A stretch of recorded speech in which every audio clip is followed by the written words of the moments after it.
नमस्कार, मी श्वेता. तुम्ही बघताय न्यूज 18 लोकमत. सकाळचे 10 वाजता आहेत. बुलेटिनमध्ये सुरुवातीला मोठी बातमी.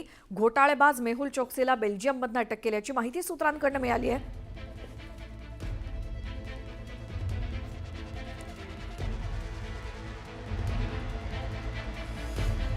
भारताच्या विनंतीवरनं मेहुल चोक्सीला अटक केल्याची माहिती विश्वसनीय सूत्रांकडून न्यूज 18 लोकमतला मिळाली आहे. चोक्सी हा पीएनबी घोटाळा प्रकरणातला आरोपी आहे. चोक्सी आणि नीरव मोदीनं या जोडीनं 14,000 कोटी रुपयांपेक्षा जास्त पैशांची बँकांची फसवणूक केल्याचा आरोप आहे. चोक्सीनं पंजाब नॅशनल बँक आणि आयसीआयसीआय बँकेसह 40 बँकांना गंडा घातल्याचा आरोप आहे. जानेवारी 2018 मध्ये तो देश सोडून पळून गेला होता.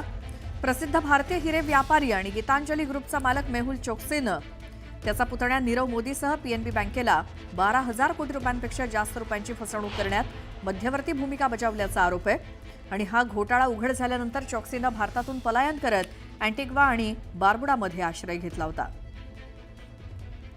याच संदर्भातली माहिती आपण घेऊयात. आमचे प्रतिनिधी प्रशांत बाग आपल्या सोबत आहेत फोन लाईनवरती. प्रशांत, मेहुल चोक्सीला अटक करण्यात आलेली आहे, जी माहिती आपल्याला सूत्रांकडून मिळते त्या संदर्भात काय माहिती द्याल? श्वेता, आपल्या देशामध्ये 20 बँकांचं एक सिंडिकेट आहे. त्या सिंडिकेटच्या माध्यमातून कर्ज दिलं जातं. आणखी त्यातलाच एक भाग म्हणून पीएनबी बँकेच्या माध्यमातून कर्ज मेहुल चोक्सीला मिळालं होतं. अर्थात मेहुल चोक्सी आणि नीरव मोदीचा ज्याचा पुतण्या आहे, या दोघांनी घेतलेलं हे जॉईंट कर्ज आहे. पीएनबी बँक घोटाळ्याकडनं घेतलेलं कर्ज आणखी त्याचा गैरउपयोग यांनी केला, खोटी कागदपत्र समोर सादर केली, अशा प्रकारची पूर्ण माहिती समोर आली.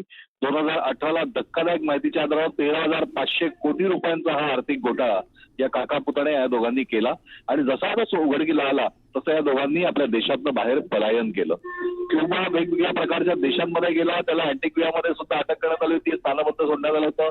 मेहुल चोक्सीनं मुंबई उच्च न्यायालयात याचिकाही दाखल केली होती की मी याच्यातला कोणताही दोषी नाहीये, मला कॅन्सर झालाय, तर मला भारतात परत यायचंय, मला हे घोटाळा नियमित करायचा आहे. अशा प्रकारचे अनेक वेगळ्या प्रकारची बतावणी आतापर्यंत मेहुल चोक्सीनं जरी केली असती तरी या विषयातनं अनेक धक्कादायक प्रकारची माहिती सगळ्यात आली.